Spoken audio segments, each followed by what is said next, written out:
নমস্কার। মহামতি অনন্তলালের অপার অনুগ্রহে ভারত কথার গ্রন্থিমোচনের 1049তম পর্বের আলোচনায় আপনাদের স্বাগত। আমরা মহাভারতের শান্তি পর্বের অন্তর্গত মোক্ষ ধর্মে পরাশর গীতা নিয়ে আলোচনা করছি। আজকে তার 8ম পর্ব। এখানে আমরা লক্ষ্য করি এই পরাশর গীতায় মহর্ষি পরাশর দুটি অত্যন্ত মূল্যবান শব্দ, দুটি মূল্যবান কথা তিনি বলছেন। একটি হচ্ছে শাস্ত্রচক্ষু, অপরটি শাস্ত্রবিত্তমা। কাকে শাস্ত্রচক্ষু বলা হয় আর কাকেই বা শাস্ত্রবিত্তমা, এই নিয়ে আজকের আলোচনা। মহর্ষি পরাশর বলছেন, সেই মানুষ যিনি যে কোনো অবস্থায় নিজের বৃত্তি হতে সরে আসেন না, কখনোই, তাকে শাস্ত্রচক্ষু বলা হয়।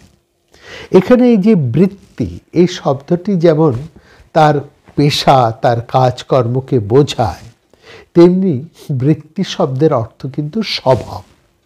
আর আমরা এটাও জানি মহাভারতের সূত্র হতে, যে মহাভারত বলছেন একজন মানুষের বৃত্তি নির্ভর করে তার স্বভাব অনুযায়ী। একজন মানুষ তার বৃত্তিকে, তার পেশাকে বেছে নেয় তার স্বভাব অনুসারে। অর্থাৎ তার কোন কুলে জন্ম এটা বড় কথা নয়, তার স্বভাব কেমন, তার বৃত্তি কেমন, এই অনুসারেই তার বর্ণ নির্ধারিত হবে। অর্থাৎ আমরা এটা যেমন মহারাজ যুধিষ্ঠিরের ক্ষেত্রে উদাহরণস্বরূপ বলতেই পারি, তিনি ক্ষত্রকুলজাত, ক্ষত্রিয় পুরুষ, তিনি রাজা, রাজধর্ম পালনই হচ্ছে তার বৃত্তি হওয়া উচিত, কিন্তু স্বভাবত তিনি ব্রাহ্মণ স্বভাবের। অর্থাৎ ব্রাহ্মণের যে পড়াশুনো, জ্ঞান চর্চা, জিজ্ঞাসা ইত্যাদি ব্রাহ্মণোচিত স্বভাবই আমরা বিশেষভাবে লক্ষ্য করছি মহারাজ যুধিষ্ঠিরের মধ্যে। অর্থাৎ সেক্ষেত্রে আমরা দেখেছি তিনি রাজকার্য পরিচালনার চেয়েও বেশি পছন্দ করেন তার অনেকটা স্বাচ্ছন্দ্য ওই ব্রাহ্মণ্যোচিত ভাবধারার মধ্যে। এটি আমরা কিন্তু অনেক মানুষের মধ্যেও দেখতে পাই। অনেকে হয়তো ধরুন পড়াশুনো করে ইঞ্জিনিয়ার হয়েছেন, চাকরিও পেয়েছেন, কিন্তু তার ছবি আঁকতে ভালো লাগে, এইখানেই তার অনেক স্বাচ্ছন্দ্য, এখানেই তার ভালোবাসা। ওই কাজের জায়গাটা তার ঠিক পছন্দের নয়, যে জায়গাটা তিনি কাজ করছেন, করতে হয় বলে করছেন, হ্যাঁ, কিন্তু তার ভালো লাগা, তার আনন্দ, তার স্বাচ্ছন্দ্য সব হচ্ছে ওই ছবি আঁকায়। আরও উদাহরণ দিই, প্রখ্যাত অভিনেতা, তিনি কাজ করছেন পোস্ট অফিসে, জিপিওতে। প্রতিদিন তিনি গিয়ে স্ট্যাম্প মেরে মেরে, ধাপ ধাপ করে স্ট্যাম্প মেরে মেরে তিনি স্ট্যাম্প বিক্রি করছেন বা পোস্ট অফিসে ইত্যাদি কাজ করেছেন, কিন্তু তার মন টন সব পড়ে রয়েছে অভিনয়ের জগতে। ওই কোনো মতে কাজ সেরে তিনি ছুটে চলে যান অভিনয়ের জগতে, এবং সেখানে তিনি একেবারে ক্লান্তিহীন, আনন্দে পরিপূর্ণ, এবং শেষমেশ বহুদিন কাজ করার পর তিনি ওই অভিনয় জগতেই পুরোপুরি নিজেকে জড়িয়ে ফেললেন। এমন আমরা দেখেছি। আবার এমনও দেখেছি পেশায় তিনি মেডিকেল রিপ্রেজেন্টেটিভ ছিলেন, কিন্তু সেটা তার ভালো লাগতো না, তার মন পড়ে থাকতো গানের জগতে। কিছুদিন কাজ করার পর সংসার ধর্ম, তিনি বিয়ে করেছেন, সন্তানও হয়েছে। তারপর হঠাৎ তিনি ওই মেডিকেল রিপ্রেজেন্টেটিভের কাজটি ছেড়ে ভীষণ ঝুঁকি নিয়ে তিনি গানের জগতে চলে এলেন। এখন সময়ময় তিনি বর্তমান এই জায়গায়। অর্থাৎ প্রথমজন তিনি স্বভাবত শিল্পী, মানে আর্টিস্ট, ছবি আঁকার। দ্বিতীয়জন স্বভাবত তিনি অভিনেতা, এবং তৃতীয়জন তিনি স্বভাবত গায়ক। এই জায়গায় এটাই হচ্ছে তার স্বভাব বৃত্তি। এবং এখানেই পরাশর এখানেই বলছেন যে মানুষ যে কোনো অবস্থাতে সুখে দুঃখে যত তার অস্বাচ্ছন্দ্য হোক, যতই তার কষ্ট হোক, সমস্ত কষ্ট সব রকম ঝুঁকি নিয়ে যিনি নিজের বৃত্তি অর্থাৎ স্বভাব হতে বিচ্যুত হন না, তাকেই শাস্ত্রচক্ষু বলা হয়েছে। আর শাস্ত্রবিত্তমা মানে শাস্ত্রবেত্তা। শাস্ত্রবেত্তা মানে যিনি শাস্ত্রকে ভালোভাবে জেনেছেন, বুঝেছেন। কে ভালোভাবে শাস্ত্র বুঝেছেন? যিনি শুধু শাস্ত্র পড়েছেন, শাস্ত্র অনেক কথা বলতে পারেন না।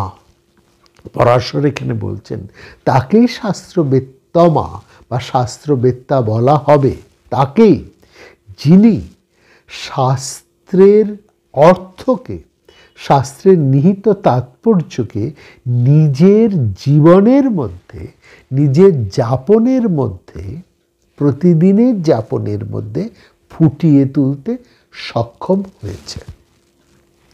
কেবল শাস্ত্র তিনি পড়েননি, কেবল শাস্ত্র তিনি বলেন না, তার জীবনটাই হচ্ছে শাস্ত্রময়। এবং সেই সঙ্গে সঙ্গে মহর্ষি পরাশর এই কথাও বলছেন তিনি শাস্ত্রবেত্তমা, তাই তিনি শাস্ত্রবেত্তা যিনি নিজের মর্যাদা বোধ সম্পর্কে সম্পূর্ণ সচেতন, নিজের মর্যাদা বোধ সম্পর্কে সচেতন। অর্থাৎ সেই মানুষকে যিনি জিজ্ঞাসিত হলে কথা বলেন এবং যেখানে তিনি বোঝেন যে তার কথার কোনো গুরুত্ব থাকবে না, সেখানে তিনি বোবা হয়ে থাকেন, তাকেই বলা হচ্ছে শাস্ত্রবিত্তম। অর্থাৎ যিনি বোঝেন যে কোথায় তার গুরুত্ব এবং কোথায় তার গুরুত্ব নেই, সেই অনুসারে তিনি কথা বলেন এবং আচরণ করেন। এই কথা বলা এবং আচরণ যেটি তিনি এর দুয়ের মধ্যে দিয়ে যিনি তার নিজের গুরুত্বকে রক্ষা করতে সক্ষম বিশেষভাবে, তাকেই বলা হচ্ছে শাস্ত্রবিত্তমা। এই দুটি কিন্তু খুব বিশেষ গুরুত্বপূর্ণ। এবং আমরা দেখি অনেক বড় বড় মানুষ, অনেক জ্ঞানী পণ্ডিত মানুষ, তারা নিজের মর্যাদাটাকে রক্ষা করতে পারেন না। অর্থাৎ তারা বুঝতেই পারেন না যে তাদের গুরুত্বটা কোথায়, কতটুকু। এইটা না বুঝতে পারার ফলে অনেক পণ্ডিত বড় মানুষ কিন্তু সব কিছু খুইয়ে ফেলেন। তার একটা অনুপম উদাহরণ রয়েছে এই মহাভারতে। সেই কাহিনীটি আমরা আজকে বুঝব। তাহলে এই শাস্ত্রবিত্তমার উদাহরণটিকে খুব স্পষ্ট করে বোঝা যাবে। আসুন সেই কাহিনীর মধ্যে আমরা আসি। মহাভারতের যুদ্ধের আরম্ভে আমরা দেখছি দুজন মানুষ এই বিশাল মহাযুদ্ধ থেকে নিজেকে সম্পূর্ণ সরিয়ে রাখতে সক্ষম হয়েছিলেন। তাদের মধ্যে প্রথম জন হচ্ছেন শ্রীকৃষ্ণের অগ্রজ বলরাম। কেন? কারণ এই উভয় পক্ষ অর্থাৎ দুর্যোধন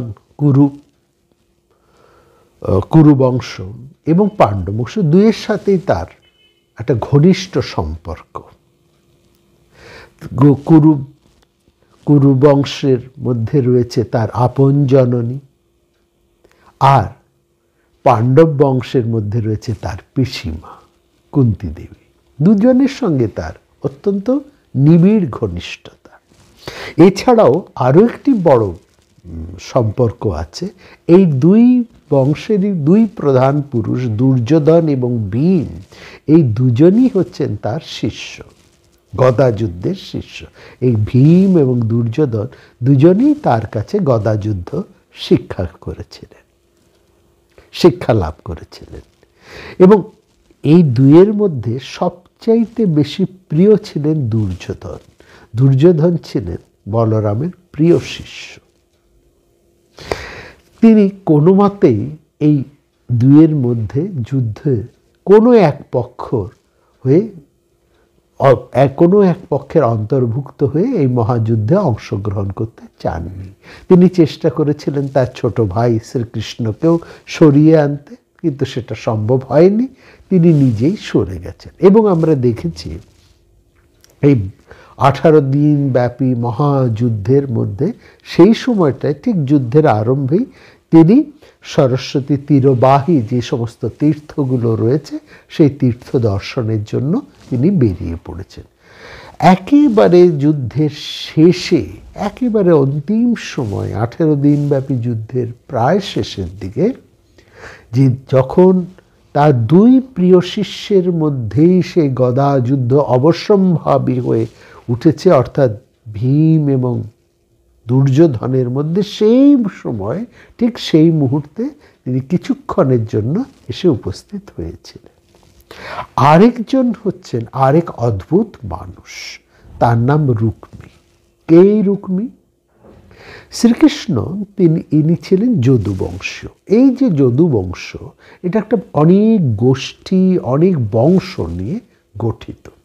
এর মধ্যে যদুরা আছেন, যাদবেরা আছেন, সাত্যতরা রয়েছেন, বৃষ্ণি রয়েছেন, কুকুর রয়েছেন, হ্যাঁ, তেমনি রয়েছেন ভোজধারা। এই ভোজ বংশীয় মহারাজ হচ্ছেন ভীষ্মক। কিন্তু ব্যাপার হলো, শ্রীকৃষ্ণ তিনি অনেক বুদ্ধি খরচ করে, অনেক আত্মত্যাগ করে, তার চাইতেও বেশি অনেক স্বার্থ ত্যাগ করে, আত্মত্যাগ করে তিনি এই সমগ্র যদু বংশটাকে এককাট্টা করে রাখার একটা প্রাণপণ চেষ্টা করে গেছেন জীবনের প্রায় শেষ দিন পর্যন্ত। কিন্তু তিনি কি সবটা পেরেছিলেন? না, পারেননি। যে না পারার মধ্যে সবচাইতে বড় উদাহরণ হচ্ছেন এই বিদর্ভরাজ মহারাজ ভীষ্মক। তিনি ভোজবংশীয়। তিনি যতটা না কৃষ্ণের পক্ষপাতী, তার থেকে অনেক বেশি তিনি অনুগত ছিলেন শ্রীকৃষ্ণের প্রবল শত্রু জরাসন্ধের। তিনি জরাসন্ধের অনুগত। শ্রীকৃষ্ণ তার নিজের স্বার্থে, অর্থাৎ রাজনৈতিক স্বার্থে, তিনি অনেক চেষ্টা করেছিলেন মহারাজ ভীষ্মককে নিজের গোষ্ঠীর অন্তর্ভুক্ত করতে, এবং এটা করার জন্য তিনি ভীষ্মকের মেয়ে রুক্মিণীকে অনেক কাঠখড় পুড়িয়ে তিনি বিবাহ করেছিলেন। তিনি ভেবেছিলেন এই বিয়ের মাধ্যমে তার শ্বশুর ভীষ্মকের সাথে তার একটা সমঝোতা হবে। হ্যাঁ, তিনি শ্রীকৃষ্ণের অন্যতম সহায়ক হয়ে উঠবেন জরাসন্ধের বিরুদ্ধে। কিন্তু তার সেই ভাবনা কাজে আসেনি, বরং সেটা বিপর্যস্ত হয়ে গেছে। বিয়ের পরেও এই বিদর্ভরাজ ভীষ্মক তিনি কিন্তু জরাসন্ধেরই ভক্ত হয়েছিলেন। এবং পরবর্তী সময় আমরা দেখি, যত বয়স বাড়ল, যত দিন গেল, শ্রীকৃষ্ণের ক্ষমতা অনেক বেড়ে গেল। হ্যাঁ, এবং তিনি প্রায় অবিসংবাদিত নেতা হয়ে দাঁড়ালেন সমগ্র ভারতবর্ষে। এবং সেখানে আমরা দেখছি যে প্রধান শক্তি ছিল এই পূর্ব ভারত জরাসন্ধের সময়, জরাসন্ধের মৃত্যুর সঙ্গে সঙ্গে এবং তার অনুগত যত রাজারা ছিল সবাই মারা গেছেন, জরাসন্ধ মারা গেলেন। শিশুপাল, জরাসন্ধের সেনাপতি শিশুপাল, সেও মারা গেলেন কৃষ্ণের হাতে।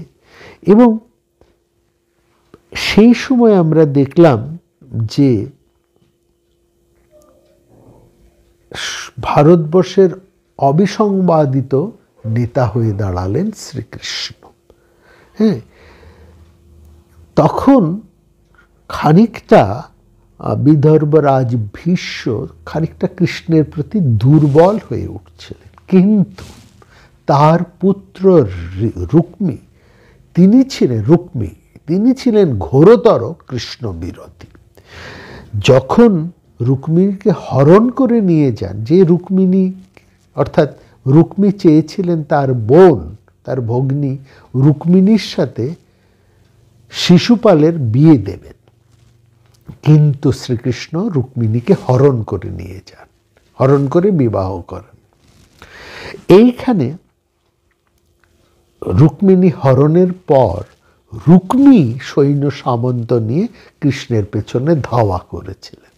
তিনি ধাওয়া করার আগে তিনি প্রতিজ্ঞা করেছিলেন যে তিনি কৃষ্ণকে বধ না করে রাজধানী কুন্ডিনপুরে আর প্রবেশ করবেন না।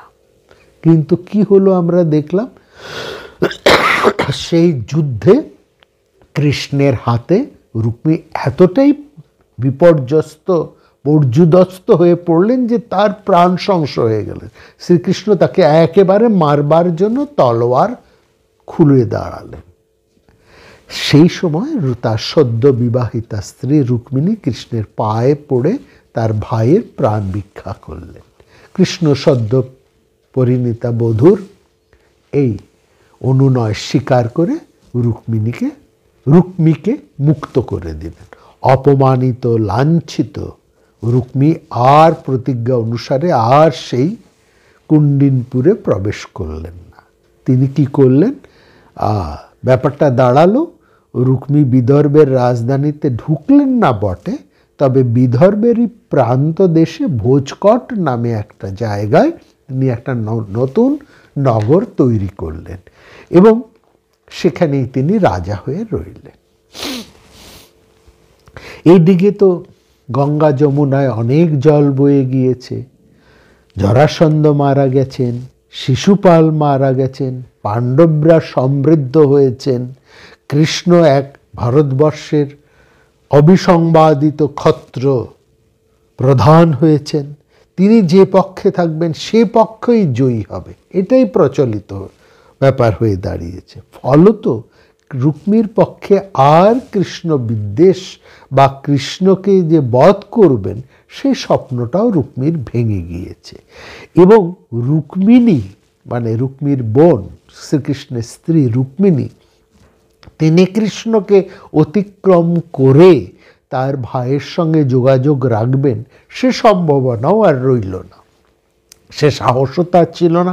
আর তার চেয়েও বড় কারণ,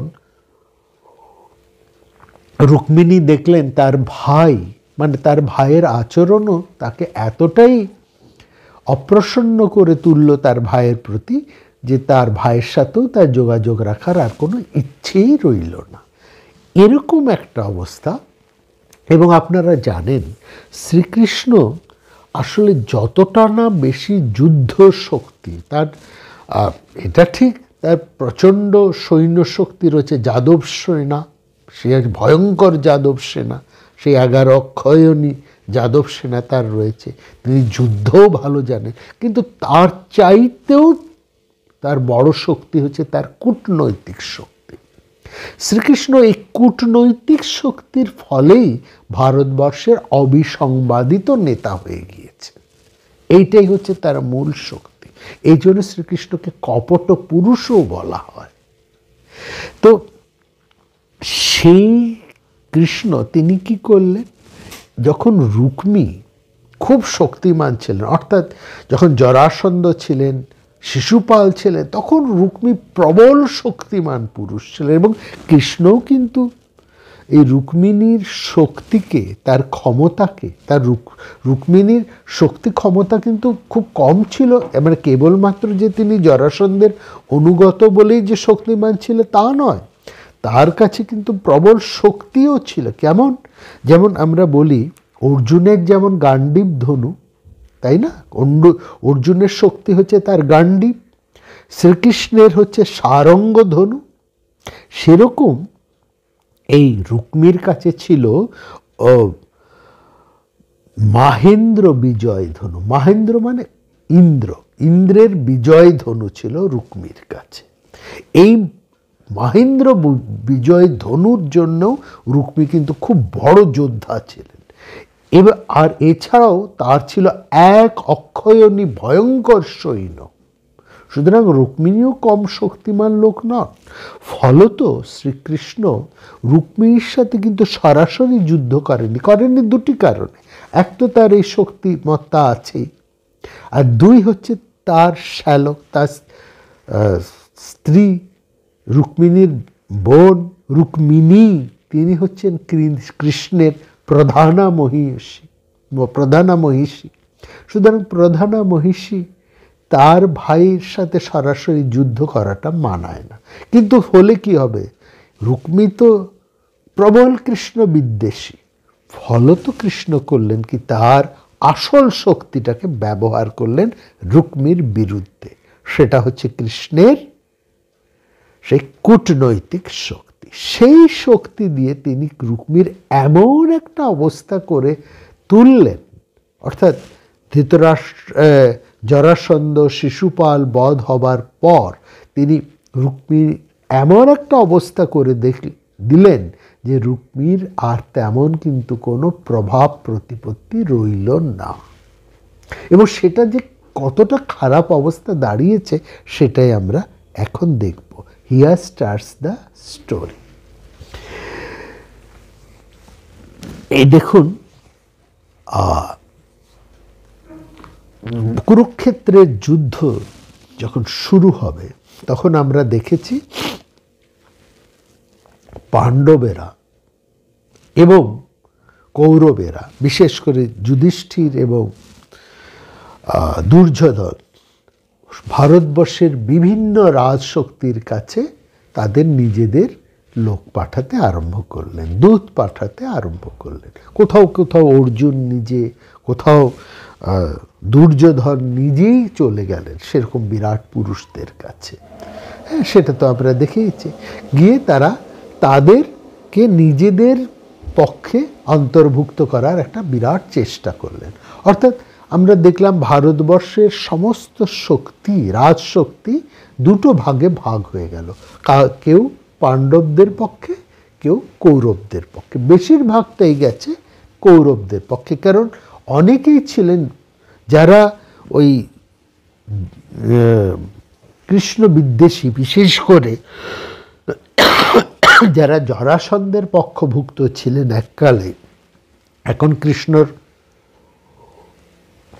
ক্ষমতাবান হয়ে গেছেন, তারা চুপচাপ রয়েছেন। কিন্তু যখন যুদ্ধটা আরম্ভ হলো তারা কিন্তু আর কৃষ্ণের পক্ষে, কৃষ্ণ থাকায় তারা আর পাণ্ডব পক্ষে গেলেন না, তারা চলে গেলেন সরাসরি দুর্যোধন বা কৌরবদের পক্ষে।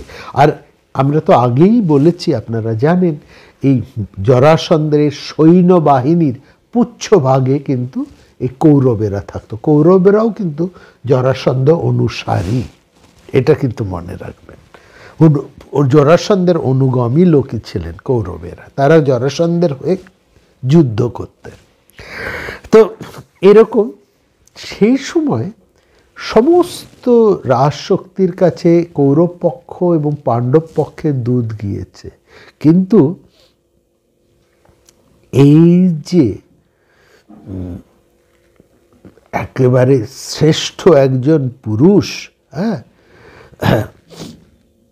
যাকে এক সময় ধনুর্ধরাণং প্রবরং রুক্মিণীং পুরুষোত্তমম বলা হয়েছে। হ্যাঁ, ধনুর্ধরারং প্রবরং রুক্মিণীং পুরুষোত্তমম, এটা অন্য কেউ বলেনি, বলেছিলেন শিশুপাল।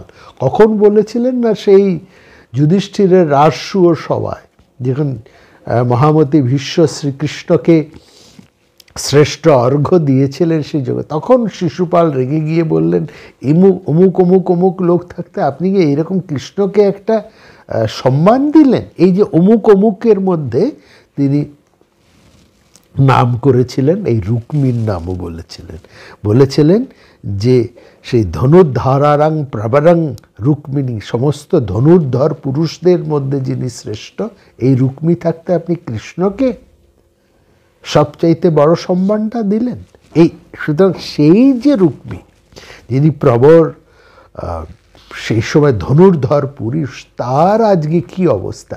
এক পক্ষ, দুই পক্ষের এক পক্ষ তার কাছে কিন্তু লোক পাঠালো না, এমনই একটা হীন অবস্থা করে ফেলে রেখেছেন তাকে শ্রীকৃষ্ণ কূটনৈতিক বুদ্ধির প্রয়োগ করে। এই জায়গাটা বলি।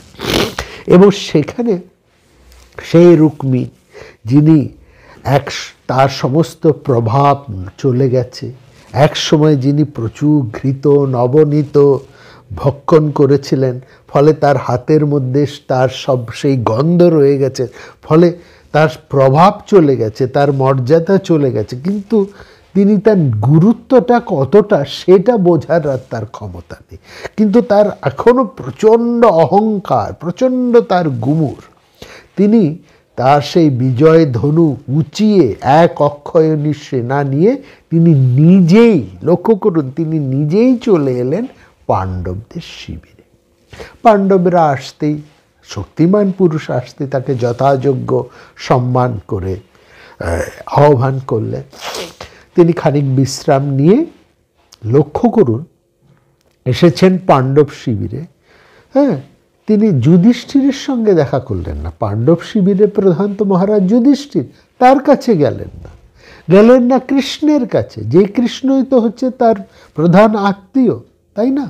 এই তিনি কৃষ্ণের সম্বন্ধী, তার সাথেই তো রুক্মির একটা বৈবাহিক সম্পর্ক আছে। তিনি কৃষ্ণের সঙ্গেও দেখা করলেন না, তিনি সোজা দেখা করলেন অর্জুনের কাছে। আর দেখা করে এমনই একটা তার ভাব, হ্যাঁ, এমনই তার একটা দাম্ভিকতা, এবং শুধু তাই নয়, তার এই আচরণ, এবার তার ভাষাটা লক্ষ্য করুন। তিনি বলছেন, অর্জুনকে বলছেন, দেখো অর্জুন, তুমি যদি এই যে আসন্ন যুদ্ধ যেটা ঘটতে চলেছে, হ্যাঁ, এই যুদ্ধে যদি তুমি ভয় পেয়ে থাকো তাহলে আমি তোমাকে সাহায্য করতে পারি। আরে রুক্মিণী একবার ভাবলেনও না তিনি কার সঙ্গে কথা বলছেন। হ্যাঁ, তিনি অর্জুনের সঙ্গে এরকম একটা ভাষায় কথা বলছেন যে তুমি যদি ভয় পেয়ে থাকো তাহলে আমি তোমাকে সাহায্য করতে পারি।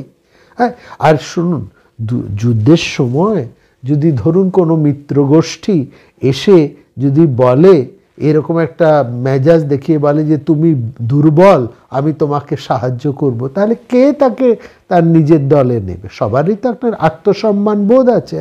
এরকম আহম্মকি তো কোনো বড় শত্রুও করে না। সেখানে রুক্মী বলছে, তুমি যদি ভয় পেয়ে থাকো তাহলে আমি তোমাকে সাহায্য করতে পারি। রুক্মী শুধু এইটুকু বলেই থামলেন না। হ্যাঁ, তিনি নিজে কোথায় বলতে হয়, কোথায় থামতে হয়, কোথায় কতটুকু তার গুরুত্ব, এইসব কোনো কিছুর পরিমাপ না করে, লক্ষ্য করুন, এইসব কোনো কিছুর পরিমাপ না করে তিনি একটা আত্মম্ভরিতায় তিনি বলতে আরম্ভ করলেন যে আমি তোমাকে যেভাবে সাহায্য করতে পারি, আমি তোমাকে যেভাবে তোমার হয়ে যুদ্ধ করতে পারি, তা তোমার কোনো শত্রুই তোমাকে সহ্য করতে পারবে না। কারণ এই পৃথিবীতে আমার মতন এত বড় যোদ্ধা আর দ্বিতীয় কেউ নেই। নাহি মে বিক্রমে তুল্য পুমাংস্তিয় কশ্চন। রুক্মী কার কাছে কথা বলছেন? এগুলো কি বলছেন? কার কাছে বলছেন? আরে বলছেন অর্জুন কাছে, এবং বলছেন কৃষ্ণ আর যুধিষ্ঠির যারা সেই সভায় উপস্থিত তাদেরকে শুনিয়ে শুনিয়ে। কি সাংঘাতিক মূর্খের মতন অহংকার প্রকাশ করছেন তিনি। হ্যাঁ, রুক্মী বলছেন তোমার বিপক্ষে যে সৈন্য, যে সেনাপতি আসুক না কেন, তার ভাগটা তুমি আমার জন্য নির্দিষ্ট করে রেখো। আমি চাই সেখানে দ্রোণই থাকুক, কৃপই থাকুক, ভীষ্ম থাকুক, কর্ণ থাকুক, শকুনি থাকুক, যেই থাকুক, আমি তাদের শেষ করে দেব। হ্যাঁ, আপি দ্রোণ কৃপ বীর ভীষ্ম কর্ণ বত পুনঃ। হ্যাঁ, এই রাজারা যদি তোমাকে বিরুদ্ধে দাঁড়ায় আমি শেষ করে দেব। কি, এবং শুধু তাই না, তারপরে কি বলছে? তোমার হয়ে যারা যুদ্ধ করতে এসছে তাদেরকে নিষ্ক্রিয় থাকতে বলো, তাদেরকে চুপচাপ করে বসে থাকতে বলো, আমি একলাই তোমার হয়ে যুদ্ধ করে তোমার সব শত্রুকে নিকেশ করে দেব। কি আহাম্মকি কথা! এই যেখানে আসন্ন যুদ্ধে উদ্যোগ পর্বে কোনো পক্ষেই একটা ছোট্ট সৈন্যকেও উপেক্ষা করছেন না, প্রত্যেকেই প্রাণে তার নিজের শক্তি বৃদ্ধি করছেন, তাদের প্রত্যেকটা সৈন্যকে গুরুত্ব দিয়ে বিচার করছেন। সেখানে কে আহাম্মকি কথাকে বিশ্বাস করবে?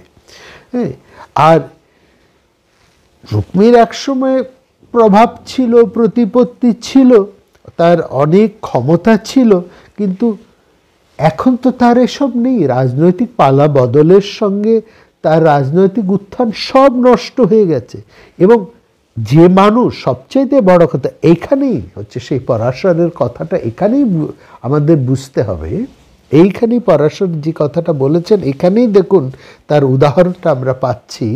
সেখানে বলছেন যে মানুষ নিজের গুরুত্ব না বুঝে আপন গন্ধে সুরভিত হয়ে থাকেন, তাহলে তার কোনো অস্তিত্বই থাকে না, তার কোনো মর্যাদাই থাকে না, এবং তার রাজনৈতিক কোনো গুরুত্বও থাকে না। বিশেষত রুক্মিণীর রাজনৈতিক গ্রহণযোগ্যতা যেখানে নষ্ট হয়ে গেছে, কোনো পক্ষই তার কাছে যেখানে তাকে যোগদানের জন্য আমন্ত্রণই জানায়নি, সেখানে নিজের গুরুত্ব প্রমাণ করতে হলে তাকে যে বিনয়, তাকে যে বুদ্ধিমত্তার পরিচয় দিতে হতো, নিজের গুরুত্ব বুঝে যেমনভাবে কথা বলা উচিত ছিল, যেভাবে নিজেকে নিবেদন করতে হতো, সেখানে রুক্মিণী কি করছেন? তিনি কৃষ্ণ আর অর্জুনকে, যুধিষ্ঠিরকে শুনিয়ে শুনিয়ে নিজের আত্মম্ভরিতা প্রকাশ করছে। এবং তখন আমরা দেখলাম অর্জুন শ্রীকৃষ্ণ এবং যুধিষ্ঠিরের দিকে তাকিয়েই রুক্মিণীকে উপযুক্ত উত্তরটা দিলেন সহাস্যে।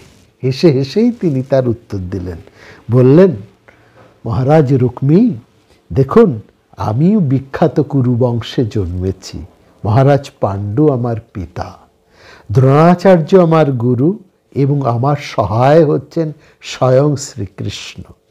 আমার নিজের শক্তি আমি বলতে চাই না, কিন্তু এই গাণ্ডীব ধনু আমি ধারণ করি। এই অবস্থায় আমি কি করে আপনাকে বলি যে সামনে যুদ্ধের জন্য আমি বেশ ভয়ে আছি? ভীত অস্মি কাথাং ব্রুয়াং দাধান গাণ্ডীবাং ধনু। অর্জুন বললেন, জীবনে অনেক কঠিন যুদ্ধ আমি পার করে এসেছি এবং একাই সেই যুদ্ধ আমি করেছি। তখন কে আমার সহায় ছিল? কেউ না, আমি নিজেই সেই যুদ্ধ জিতে এসেছি। অতএব ভয়টয় আমি পাই না, এবং আপনার মতো মানুষের আমার কোনো সাহায্যেরও প্রয়োজন নেই। নাস্তি ভীত মহাবায় সহায়ার্থশ্চ নাস্তি মে। আপনার সাহায্যের কোনো প্রয়োজন নেই আপনি। ফলে আপনি এখানে থাকুন বা চলে যান, তাতে আমার কিছুই আসে যায় না। অর্জুনের কাছে মুখের মতন জবাব খেয়ে পেয়ে নিজের গুরুত্ব হারিয়ে প্রত্যাখ্যাত রুক্মী গেলেন দুর্যোধনের কাছে, পাণ্ডবদের বিপরীত পক্ষে। সেখানে অবশ্য তিনি একই কথা বললেন। আর দুর্যোধনের মতন অহংকারী মানুষ, তিনি কি এই রুক্মিণীর অহংকারকে সহ্য করবেন? অর্জুন তাকে সম্মান দিয়েই তার কথার যোগ্য প্রত্যুত্তর দিয়েছেন, আর দুর্যোধন তো তাকে প্রথমেই তার এই দাম্ভিকতাকে একেবারেই থামিয়ে প্রায় গাড় ধাক্কা দিয়েই বের করে দেবার তাই হয়তো দিয়েছেন। ফলে সেখানেও তিনি প্রত্যাখ্যাত হলেন। প্রত্যাখ্যাতশ্চ তেনাপি সতদা সুরমানিনা। সুরমানিনা মানে নিজেকে যে নিজে বড় বীর বলে মনে করেন, অথচ নিজের গুরুত্বটা বোঝেন না। নিজেই নিজেকে বীর, গুরুত্ববান, বীর্যবান, শক্তিমান মনে করেন, অথচ তার আসলে যে তার কি গুরুত্ব এই সম্পর্কে তার কোনো বোধটুকুই নেই। প্রত্যাখ্যাত হয়ে রুক্মী চলে গেলেন নিজের নগরে। এটা তিনি বুঝতেই পারলেন না যে রাজনৈতিক এবং কূটনৈতিক দৃষ্টিতে তিনি যে একজন গুরুত্বহীন মানুষ, এবং তিনি তার নিজের জায়গায় যত বলিয়ানি হন না কেন, তার যত বড় শক্তি থাকুক না কেন, তার যত অস্ত্রবল, বাহুবল, সৈন্যবল থাকুক না কেন, তিনি আসলে একজন গুরুত্বহীন মানুষ। এবং রাজনৈতিক ক্ষেত্রে তিনি যখন গুরুত্বহীন হয়ে পড়েছেন, সেই জায়গায় তিনি, সেই গুরুত্বহীনতার জায়গায় তিনি যদি আত্মম্ভরিতা দেখিয়ে তার আগের দর্প তিনি নিজেকে দর্বী করে তুলতে চান, ফলত তার যা হবার তাই হয়েছে। ফলে তাকে কেউ গ্রহণ করল না, অর্জুনও গ্রহণ করলেন না, দুর্যোধনও তাকে সেই সম্মান দিলেন না। সবার উপরে শ্রীকৃষ্ণ বলে বসে আছেন, তার অপ্রিয় হবেন এমন কেউ কোনো কাজ করবেন না। এবং শ্রীকৃষ্ণের এক অপ্রিয় মানুষকে নিজের দলে স্থান দেবেন এমন মূর্খ অর্জুনও নন, যদি দুর্যোধনও নন। ফলে সেই সাহসটা কেউই করেন না। ফলে গুরুত্বহীন হয়ে, নিজের গুরুত্বটা না বুঝে, এত বড় একজন শক্তিমান মানুষ, যার মহেন্দ্র বিজয় ধনু আছে, যার এক অক্ষয়ে সেনা আছে, তাকে কেউই তার নিজের দলে স্থান দিলেন না। শুধু কি তাই, এরপরে আমরা দেখব এই রুক্মির কি ভয়ঙ্কর পরিণতিটাই না হয়েছে, সেটা আমরা শুনব পরের কোনো পর্বে। এইখানেই লক্ষ্য করুন, এই জায়গাটাই পরাশরের অনন্য কথা। তিনি শাস্ত্রচক্ষুর সম্পর্কে যেমন বললেন, তেমনি বললেন শাস্ত্রবিত্তমা। অনেক বিদ্যা, অনেক পড়াশুনো, অনেক ডিপ্লোমা, অনেক ডিগ্রি নিয়ে আমরা অনেক মানুষকে আমাদের সমাজে চলে ফিরতে দেখি, যাদের সাধারণ বোধ বুদ্ধি, মানে সাধারণ বুদ্ধি যেটুকু, সেটা হয়তো থাকে না। এমন এমন আচরণ তারা করে ফেলেন, এমনভাবে নিজেদেরকে হাস্যাস্পদ করে তোলেন, এতটাই নিজেদেরকে গুরুত্বহীন করে ফেলেন, সেটাই তাদের কাছে একটা বিরাট অমর্যাদার সুযোগ। সুতরাং এরা আর যাই হন না কেন, এরা কখনোই শাস্ত্রবিদ্বান হতে পারেন না, শাস্ত্রবিত্তমান হন। এই জায়গাটা বুঝতে হবে। ভালো থাকতে হলে আমাদের যেমন শাস্ত্র চর্চা করতে হবে, পড়াশুনো করতে হবে, সেটা যাতে মুখস্থ না হয়, সেটা যাতে অন্তস্থ হয়, এবং সেটাকে যাতে নিজেদের জীবনে তার সঠিক তাৎপর্যকে তুলে ধরতে পারি, সেটাই হচ্ছে আসল জিনিস। আর তার জন্যই আমাদেরকে বারবার এই শাশ্বতী কথার শরণাপন্ন হতে হয়। ভালো থাকবেন সবাই, দেখা হবে আগামী পর্বে।